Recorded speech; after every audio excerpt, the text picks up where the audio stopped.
የተከበራችሁ አድማጮቻችን አሁን ወቅታዊ ዘገባ የምናቀርብበት ሰዓት ነው። ባልደረባችን ጥላሁን መልኬ ወቅታዊ ዘገባውን ይመለከተዋል። ጥናውን እንዴት አመሸህ? እንዴት ነው? ራስ ስለሰጠኝ ሰላም ላንተም ለአድማጮችም እንዴት ናችሁ? እንዴት ነህ አንተ? ሰላም ነን። እንግዲህ ያው ጦርነቱ እንደምታየው ፋታ አልሰጠም። አሁንም እንግዲህ ስቱዲዮ ከመግባታችን ትንሽ ቀደም ብሎ በሀይፋ አካባቢ ብዙ ሚሳኤሎች ተተኩሰዋል። 23 የሚሆኑና 3 ሰዎች በከባድ ሁኔታ እንደቆሰሉ ነው የተነገረውና ኢራን እስካሁንም አቅሟ እንዳለ መሆኑን የሚያመላክት ነውና እንዴት አየው? እስካሁን ጠቅላላ አድርገህ 8 ቀኑን ጦርነቱ ሂደት።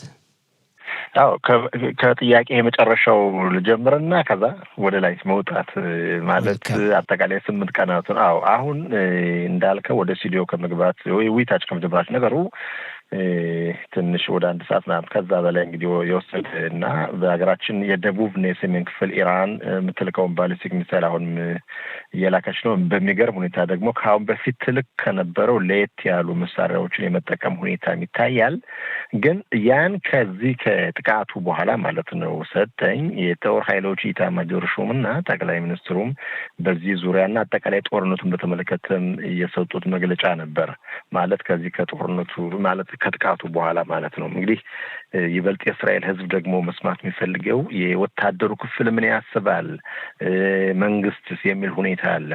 ሰንበት ከመግባቷ በፊት ደግሞ ዜጎችን እንዴት ነው ያለውን ተጨባጭ ሁኔታ ማስረዳት ግድ ይላልና ግዴታ የመከላከያ ክፍሉ ቃል አቀባይ ብቻ ሳይሆን የጦር ኃይሎች ኢታማዦር ሹም እንደገና ጠቅላይ ሚኒስትሩም ያው ዜጎችን ያለው ሁኔታ መናገር ስለሚያስፈልግ ያው የሰጡት መግለጫ የሚያረጋጋና እስራኤል በጦርነቱ የበላይነትን የመያዝና በቀጣይም ለምጠይቃቸው ጥያቄ መልስ እስካላገኘች ድረስ አሁን በኢራን በኩል የሚማጸኑትን ወደ ታች በድሮ አንፈልግም አንቀበልም ይሉት የነበረውን ወደ ክብ ጠረጴዛ የመዞር ሁኔታ ያንንን እንዴት ነው እስራኤል ተፈላጊ እንጂ ተማጸኛ ያለመሆኑ ሁኔታ ያን ስታይ የበላይ አሁን ወደ ጦር ኃይሎች ኢታማዦር ሹም ቃል እንደው ባጭሩ ሲሄድ ሰጠኝ ቅድሚያ ይህ ጦርነት የህልውና ጦርነት መሆኑን ደጋግሞ የጠቆሙበት ሁኔታ አለ። ዛሬም እንዲሁ ማለት ይህን ጦርነት ካላደረግን ነገ በኋላ ያው ካሁን በፊት ያሳለፍነው ታሪካችን ወደዛ የመመለስ ሁኔታ ነው፣ ይሁዳውያንን የመሰደድና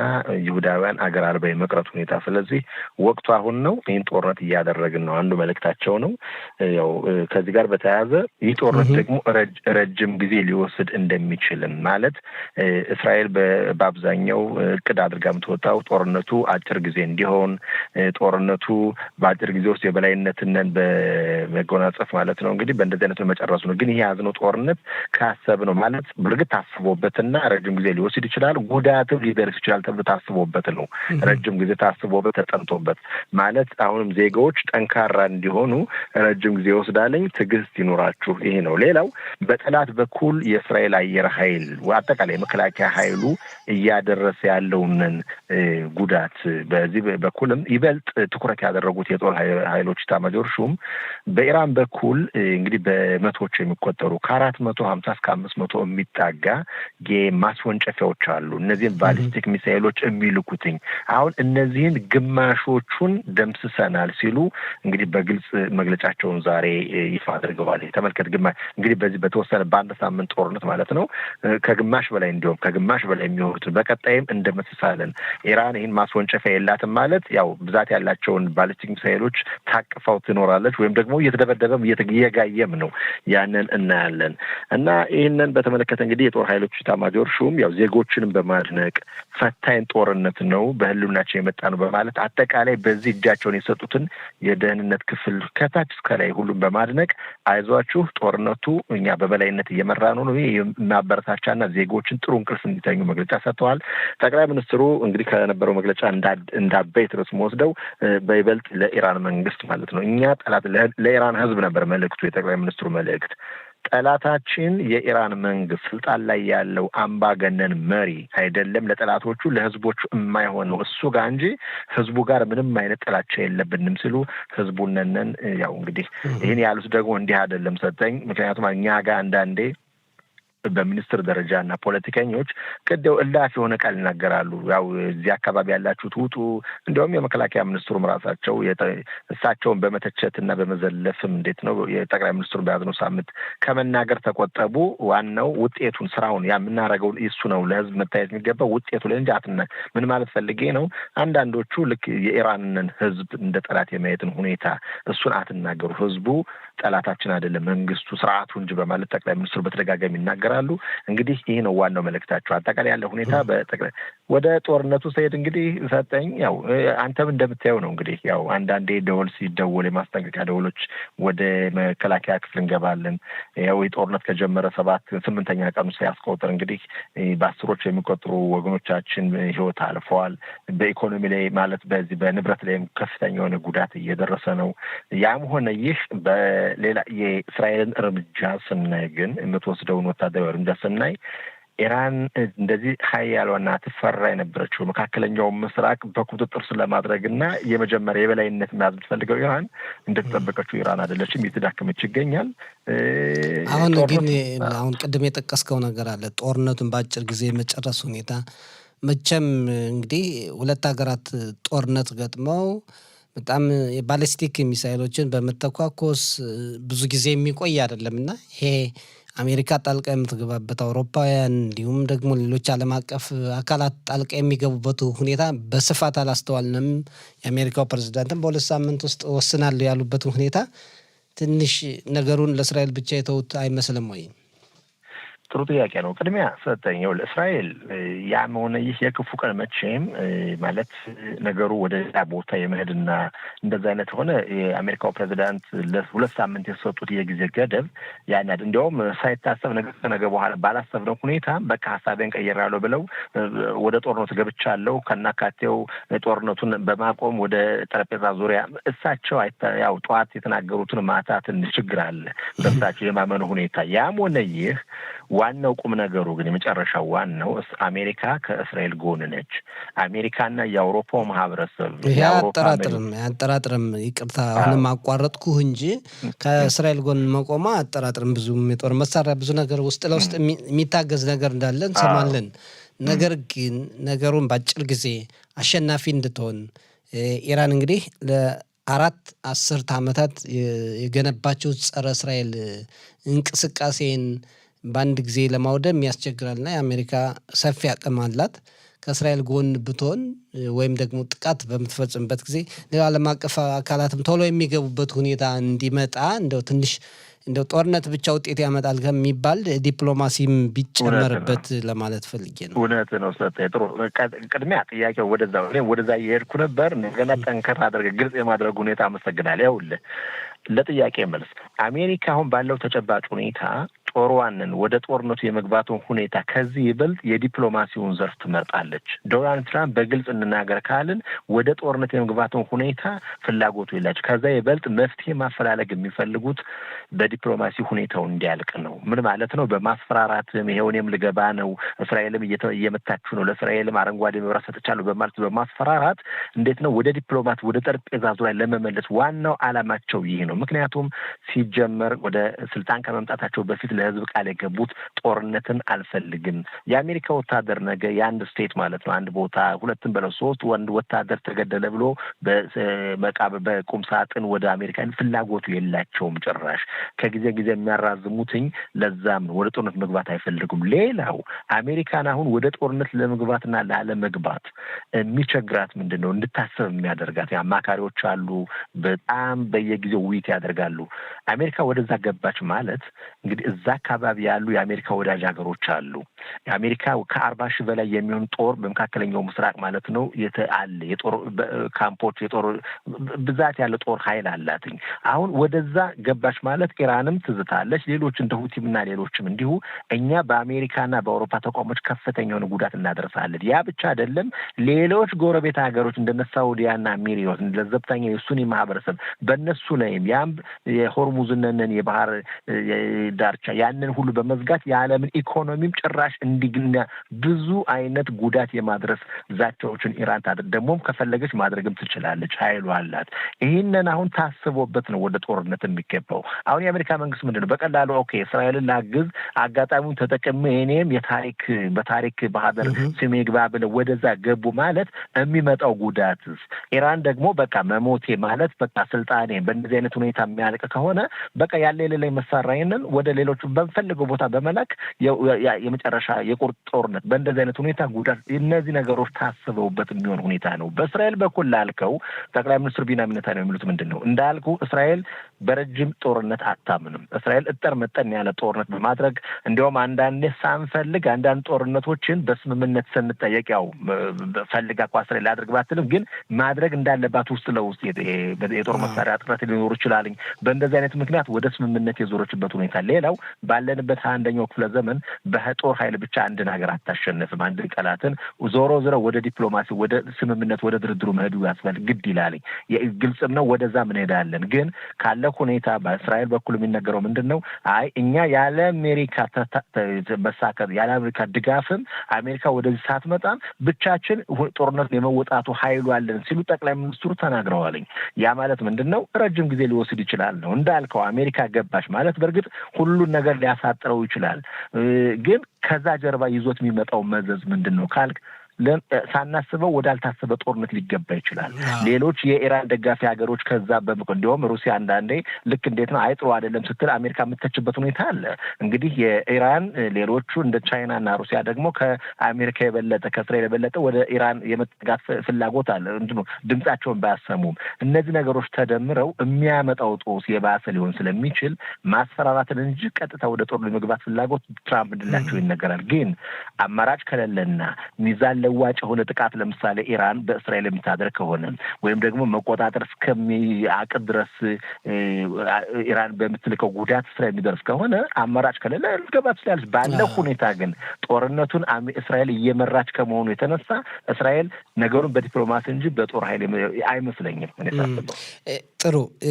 አሁን የእስራኤል መከላከያ ሰራዊት በዋናነት በጋዛ ሰርጥ እየተዋጋ 1 ዓመት ከ8 ወራት በላይ ነበረ። አሁንም አለ። የሁቲ አማጽያንም የሚሰነዝሩትን ጥቃት በመመከቱ አለ። የህዝቦላ ድርጅትንም እንደዚሁ በሶሪያም በኩል በተለያዩ አቅጣጫዎች እየተዋጋውን ደግሞ የኢራንን የኒውክሌር እቅድ ለማስቀረት በተለይ የባሊስቲክ ሚሳይል እቅዷን ለማስቀረት እና ለእስራኤል ስጋት እንዳይሆን የሚያደርገውን ጥረት እንዴት ትመለከተዋል? አሁን አንዳንድ ዘገባዎች ሲቀርቡ እንዳየነው እስራኤል በዚህ በአንድ ሳምንት በ3-4 ቀን ውስጥ ብቻ ጦርነቱ እንደጀመረ ያደረገችው የፈጸመችው ጉዳት በኢራን ሩሲያ ዩክሬን ላይ 3 ዓመት ከመንፈቅ ተዋግታ ያላደረገችውን ያላመጣችውን ውጤት ነው እየተባለ ሲደነቅ ነበርና እንዴት ነው እያነጻጸርክ የምታያቸው ሁለቱን ጉዳይ? ይኸውልህ ጥሩ ጥያቄ ነው ሰጠኝ። ቅድሚያ እስራኤል አሁን የምናደርገውን ከኢራን ጋር የሚደረገውን ጦርነት በተመለከተ እስራኤል ለዘመናት ለረጅም ጊዜ አጥንታበት ይህን የኒውክሌር ጦር መሳሪያ ግንባታና ኢራንን እንዴት ማሸነፍ አለብን በሚል ተጠንቶበት የተቀመጠ ነው። አሁን ውሳኔ ላይ መወሰንና ኦኬ ወደ ጦርነት እንግባ ጊዜው አሁን ነው የሚል ውሳኔ መድረስ እንጂ ነገሩ በወታደሩ ክፍል ተጠንቶበት የተቀመጠ እንደውም ሰጤም ታሳውስ ከሆነ ከአሁን በፊት እኮ ሌሎች ስልጣን ላይ ያሉት ሌሎች ባለስልጣን ያሉት ጠቅላይ ሚኒስትሩም እያሉ እስራኤል በተደጋጋሚ እንዴት ነው በቃ በኢራን ላይ እርምጃ ልትወስድ ነው የሚል ዜናዎች ይናፈሱ ነበር። ፍላጎቱ አለ።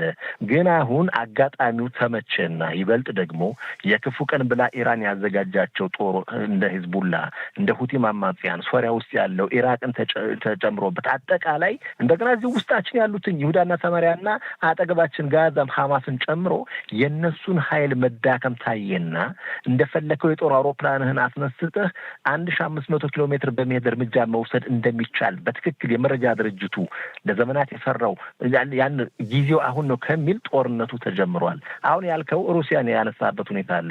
ሩሲያ ዩክሬንን እንዳልከው በ3 ቀን ውስጥ ዩክሬን እቆጣጠራለሁ ብላ ዝታ ነበር። ከ3 ዓመት በላይ ወስዶባታል። ምክንያቱም አስቀድመው በዚህ ነገር ይህንን ከማውራት ይበልጥ ወይ ደግሞ ስመዝናቸውና በቃኝ ሀያልን ከማለት ውጪ በውስጥ ግን የወታደሩ ክፍል ሩሲያ በሶሪያ በዩክሬን በምታደርገው ጦርነት አሁን ለሌሎች ዜጎች አካባቢ ላሉት ሀገሮች ደሞዝ እየከፈለች እንጂ ራሻውያን ከወጣቶች እኮ የሉም።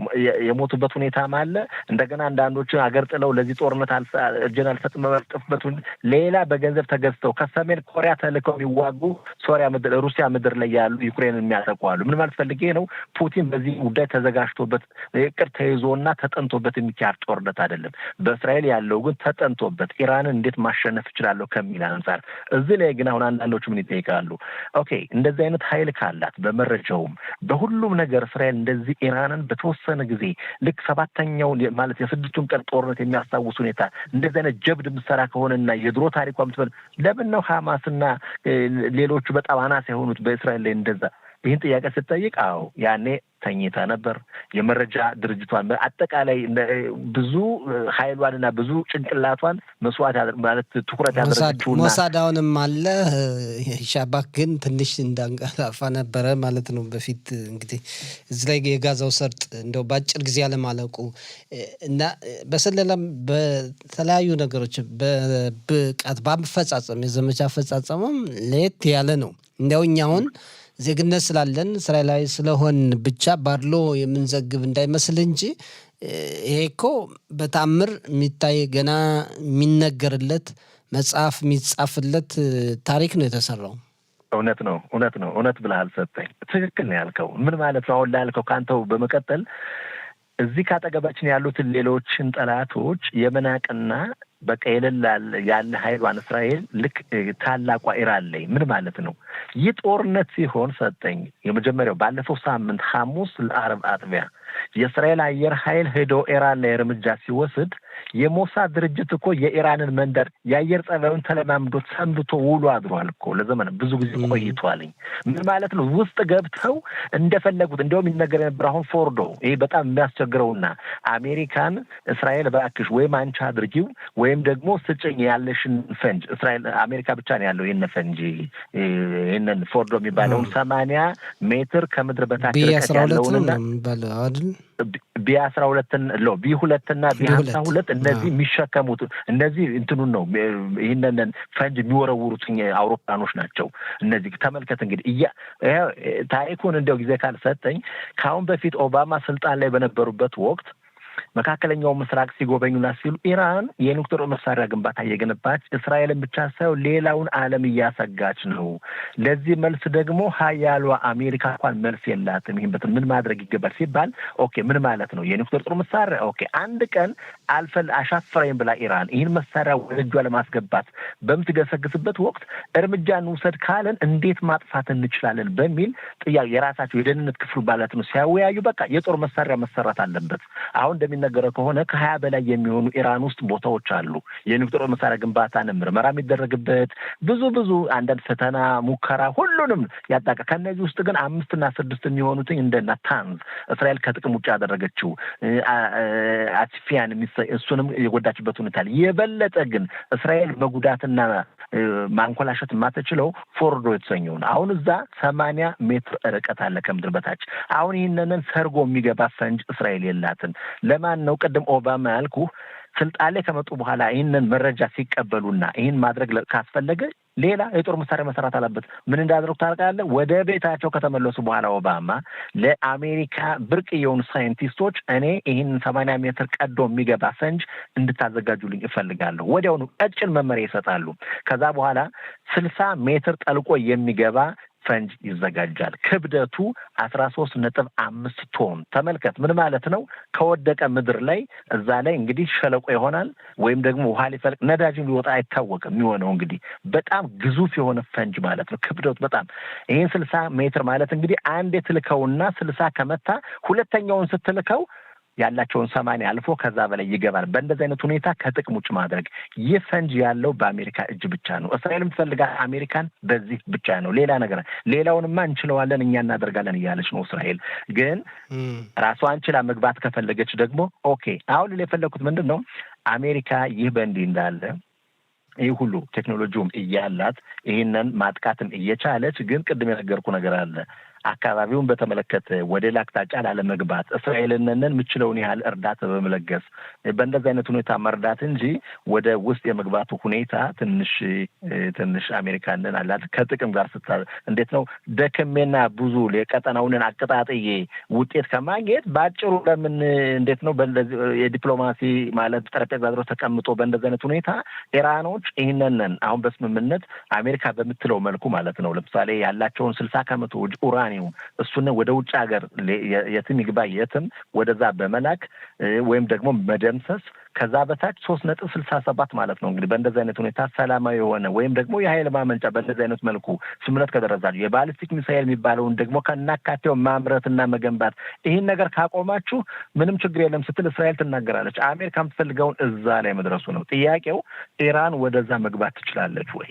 ያንን ኢራን ደግሞ ለዘመናት ፍላጎቷን ህልሟ ሌላ ነው። ያንን ደግሞ ማድረግ በዚህ አትምጡብኝ በይበልጥ ባሊስቲክ ሚሳኤል ማምረቱ በኩል አትምጡብኝ የማለት ሁኔታ አለ እና ነገሩ ውስብስብ ነው። ግን አሁን ካለንበት ሁኔታ ጋር ሲታይ ውስብስብ ከመሆኑ የተነሳ ጦርነቱን የበላይነት አሁን እስራኤል ምንም እንኳን ጉዳት ቢደርስብንም በበላይነት እስራኤል እየመራች ነው።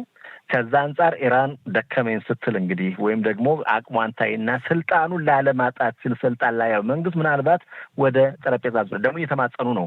አንዳንድ የአውሮፓ ሀገሮችን ሽምግልና በመላክ እንደገና ወደ ነጩ ቤተ መንግስትም ራሱ የኢራን ከፍተኛ ባለስልጣን ማለት ነው ጠቅላይ የውጭ ጉዳይ ሚኒስትሩን ጨምሮ ለመወያየት ወደዛ እንምጣ ብለው የጠየቁበትና ትራምፕም አልቀበልም ያለበት ሁኔታ አለ። እነዚህ ነገር ተደምረው ኢራን የመዳከም ስሜት ኃይል አላት፣ መናቅ የለባትም። ግን እንዴት ነው የመዳከም ትልቁ የሚያስፈራቸው ደግሞ ስልጣኑ ላለማጣትና ጭራሽ ስርዓት ከናካቴው እንዳይደር ያ ነው እንግዲህ በዚህ ደግሞ እነሱ የተካኑ ናቸው ድርድር በሚለው ምናልባት እንግዲህ ገና እንደቀጠለ ነው። ጥላሁን በጣም ነው የምናመሰግን። መልካም ምሽት፣ መልካም ሰንበት። ቻው። መልካም